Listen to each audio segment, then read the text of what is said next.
વિદ્યાર્થી મિત્રો, important circular GTU દ્વારા એક ડિપ્લોમા સેમિસ્ટર 3 ની એક્ઝામ માટે રિલીઝ કરવામાં આવ્યો છે.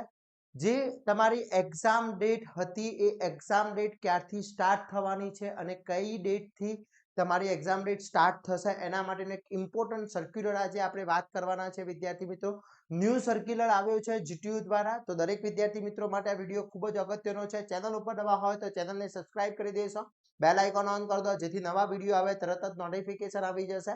વિદ્યાર્થી મિત્રો, આજે આપણે વાત કરવાના છે ડિપ્લોમા સેમિસ્ટરનો જે ઇમ્પોર્ટન્ટ સર્ક્યુલર આવ્યો છે એની માટે. જોડે જોડે વિદ્યાર્થી મિત્રો, સેમિસ્ટર 3 નું એક વોટ્સએપ ગ્રુપ બનાવેલું છે. હજી સુધી તમે જોઈન નથી થયા તો ફટાફટ જોઈન થઈ જશો, જેની લિંક ડિસ્ક્રિપ્શનમાં મૂકેલી છે. વિદ્યાર્થી મિત્રો, સેમિસ્ટર 3 ની દરેક બ્રાન્ચના વિદ્યાર્થી મિત્રો માટેનો આપણે કોર્સ લોન્ચ કરેલા છે. એ કોર્સ હજી સુધી તમે પરચેસ નથી કર્યો તો ફટાફટ કોર્સ પરચેસ કરી લેશો, જેની લિંક ડિસ્ક્રિપ્શનમાં મૂકેલી છે. ત્યાંથી તમે કોર્સ પરચેસ કરી શકો છો અને તૈયારી સ્ટાર્ટ કરી શકો છો. હવે વાત કરીએ આજનો જે ઇમ્પોર્ટન્ટ સર્ક્યુલર છે. ઇમ્પોર્ટન્ટ સર્ક્યુલર માટેની વાત કરી લઈએ વિદ્યાર્થી મિત્રો. તો અહીંયા પહેલા આપણે સર્ક્યુલર જોઈ લઈએ રિગાર્ડિંગ એક્ઝામ ડેટ. અહીંયા તમે જોઈ શકો છો અને કીધું છે regarding exam date diploma in engineering semester 3, diploma vocational professional semester 3 for winter 2024. Okay, winter 2024 ની એક્ઝામિનેશન માટેનો એક સર્ક્યુલર જાહેર કરવામાં આવ્યો છે અને એ સર્ક્યુલર જે છે એની અંદર વાત કરીએ વિદ્યાર્થી મિત્રો, તો સર્ક્યુલરની અંદર સ્પષ્ટપણે બતાવેલું છે કે સર્ક્યુલરની અંદર as per above mention declare academic calendar exam start date diploma in engineering semester 3 and diploma working professional semester 3 we are declaring 20/11/2024 થી એકેડેમિક કેલેન્ડરના મુજબ સ્ટાર્ટ થવાની હતી. ઓકે, બટ અહીંયા શું થયું છે, enrollment process of diploma working professional semester 3 and diploma engineering semester 3 C2D still not complete થઈ નથી. So it not possible to commence their theory exam this course 2011-2024 20/11 થી તમારી એક્ઝામ શક્ય છે, થઈ શકે તેમ નથી. પહેલા મેં વિડીયો બનાવ્યો તો એમાં મેં તમને 20 તારીખ કહી હતી બીકોઝ તમારી ટેલેન્ટિવ ડેટ હતી. પછી કાલના વિડીયોમાં મેં તમને કહ્યું હતું કે 20 તારીખની પોસિબિલિટી બહુ ઓછી છે, 25 થી 1 તારીખની હોઈ શકે છે. હવે સમજીએ કે આ કેમ તમારી એક્ઝામ ડેટ હજી ડિક્લેર થઈ નથી. એનું કારણ છે કે જે તમે સેમિસ્ટર 3 માં અભ્યાસ કરો છો એમાં નવા સ્ટુડન્ટ આવ્યા છે C2D ના વિદ્યાર્થી મિત્રો, જે આઈટીઆઈ માંથી ડિપ્લોમા સેમિસ્ટર 3 માં એડમિશન લે છે એ વિદ્યાર્થી મિત્રો, એમની હજી એનરોલમેન્ટ પ્રોસેસ કમ્પ્લીટ થઈ નથી. હવે એ એનરોલમેન્ટ પ્રોસેસ કમ્પ્લીટ ક્યારે થશે એનો પણ આપણે એક સર્ક્યુલર જોઈ લઈએ. એનો 7/11 નો જે સર્ક્યુલર છે એ સર્ક્યુલર 7/11 નો જે સર્ક્યુલર છે એ સર્ક્યુલર વિદ્યાર્થી મિત્રો અહીંયા હું તમને બતાવીશ કે અહીંયા જે 7/11 નો સર્ક્યુલર છે C2D ના એનરોલમેન્ટ પ્રોસેસ માટેનો સર્ક્યુલર છે. હવે જે એનરોલમેન્ટ પ્રોસેસ માટેનો સર્ક્યુલર છે એની અંદર વાત કરી લઈએ તો અહીંયા તમે જોઈ શકો છો કે ભાઈ 7/11 એટલે પહેલા ઇન્સ્ટિટ્યૂટ ચેક કરશે, 7 થી 9 તારીખ સુધીનું ચેક કરવાનું હતું. એના પછી એમની ફી ભરવાની હતી ઓનલાઈન, 10 તારીખ લાસ્ટ ડેટ હતી અને date of institute pay enrolment fees online and upload payment receipt એટલે 12 તારીખ સુધી તો હજી પ્રોસેસ ચાલુ છે. એ લોકોની 12 તારીખ સુધી તો પ્રોસેસ જ રહેશે.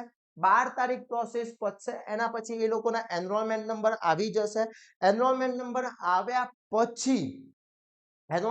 આવ્યા પછી વિદ્યાર્થી મિત્રો વાત કરીએ આપણે તો એનરોલમેન્ટ આવ્યા પછી એ લોકોની એક્ઝામ ફોર્મ હજી તો બાકી છે. કોના એક્ઝામ ફોર્મ ભરાવાના બાકી છે? કોના બાકી છે? તો C2D ના વિદ્યાર્થી મિત્રોના એક્ઝામ ફોર્મ બાકી રહેશે બીકોઝ ઓફ એમના એક્ઝામ ફોર્મ ભરવા માટે એનરોલમેન્ટ નંબર જ નથી આવ્યા. એટલે હજી આ પ્રોસેસ થોડી 1 વીક જેવી ચાલે એવી શક્યતા છે વિદ્યાર્થી મિત્રો.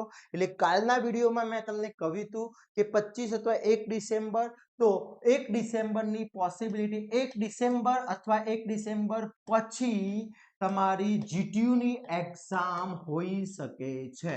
1 ડિસેમ્બર અથવા 1 ડિસેમ્બર પછી તમારી જીટીયુ ની એક્ઝામ હોઈ શકે છે. એનો ડિક્લેર કાર્યક્રમ આવી જશે એટલે આપણી તૈયારી જો 1 ડિસેમ્બર પછી હશે, 1 ડિસેમ્બર થી સ્ટાર્ટ થશે, એ તો હવે જીટીયુ જ નક્કી કરવાનું છે. પણ હું તમને એક એટલા માટે મેં 25 તારીખની આસપાસની ડેટ કહી હતી 25/11/2024 નું કારણ શું છે બીકોઝ તમારી માઇન્ડ સેટ 25 તારીખનો સેટ કરીએ 1 તારીખથી ચાલુ થાય કે 5 તારીખથી ચાલુ થાય પણ આપણી તૈયારી એ રીતના કરેલી હોય તો જેથી પ્રોબ્લેમ ના થાય પણ જો આપણી તૈયારી 10 ડિસેમ્બરની હોય અને એક્ઝામ 1 ડિસેમ્બરથી સ્ટાર્ટ થઈ જાય તો તૈયારીમાં પ્રોબ્લેમ થતો હોય છે એટલા માટે થોડા 5-6 દિવસ પહેલાની માઇન્ડ સેટ ક્લિયર કરવાનો છે એટલે વિદ્યાર્થી મિત્રો 1 ડિસેમ્બરની આસપાસ તમારી એક્ઝામ સ્ટાર્ટ થવાની પોસિબિલિટી છે બટ જેવું જીટીયુ નું અપડેટ આવે છે તરત જ હું તમને નોટિફિકેશન વિડીયો દ્વારા તમને પ્રોવાઈડ કરી દઈશ વિદ્યાર્થી મિત્રો બટ એ ફાઇનલ છે કે 20/11/2024 થી જે આપણી ટેલેન્ટિવ ડેટ હતી એકેડેમિક કેલેન્ડરમાં એ ત્યાંથી એક્ઝામ સ્ટાર્ટ થવાની નથી એ ફાઇનલ છે વિદ્યાર્થી મિત્રો ક્લિયર સમજી ગયા તો હવે તૈયારી સ્ટાર્ટ કરી દો આજે નહીં તો કાલે એક્ઝામ સ્ટાર્ટ થવાની છે કાં તો 25 તારીખે થાય 1 તારીખે થાય કે 5 તારીખે થાય એક્ઝામ તો સ્ટાર્ટ થવાની ફાઇનલ જ છે તો આપણી તૈયારી હશે તો એક્ઝામ 5 દિવસ પહેલા આવશે યા 5 દિવસ પછી આવશે એનાથી આપણને ફરક ના પડવો જોઈએ આપણી તૈયારી સ્ટાર્ટ થઈ જવી જોઈએ મને એકલાને મેસેજ કરવાથી તમે વારંવાર પૂછવાથી કે જવાબ બદલાવાનો નથી વિદ્યાર્થી મિત્રો એના માટેની મહેનત કરવાની છે અને વારંવાર કહું છું વિદ્યાર્થી મિત્રો કે મહેનત કરીશું તૈયારી હશે એક્ઝામ 2 દિવસ પહેલા આવશે કે 5 દિવસ પછી આવશે એનાથી કંઈ જ ફરક નહીં પડે આપણી તૈયારી પરફેક્ટ હશે તો કોઈ જ પ્રોબ્લેમ થવાનો નથી વિદ્યાર્થી મિત્રો તૈયારી માટેના આપણા દરેક બ્રાન્ચના કોર્સ અપલોડ કરી દેવામાં આવ્યા છે જેની લિંક ડિસ્ક્રિપ્શનમાં મૂકેલી છે ત્યાંથી તમે કોર્સ પરચેસ કરી તૈયારી પણ સ્ટાર્ટ કરી શકો છો અને યુટ્યુબ પર આપણે મોસ્ટ ટાઈમલી ક્વેશ્ચનની સિરીઝ પણ મૂકવાની સ્ટાર્ટ કરી દીધી છે તો ત્યાંથી પણ ક્વેશ્ચન મેળવીને તૈયારી સ્ટાર્ટ કરી શકો છો આવા જ નવા ઇન્ફોર્મેશન વિડીયો સાથે નવા દિવસે મળીશું ત્યાં સુધી વિદ્યાર્થી મિત્રો મને રજા આપશો જય હિન્દ જય ભારત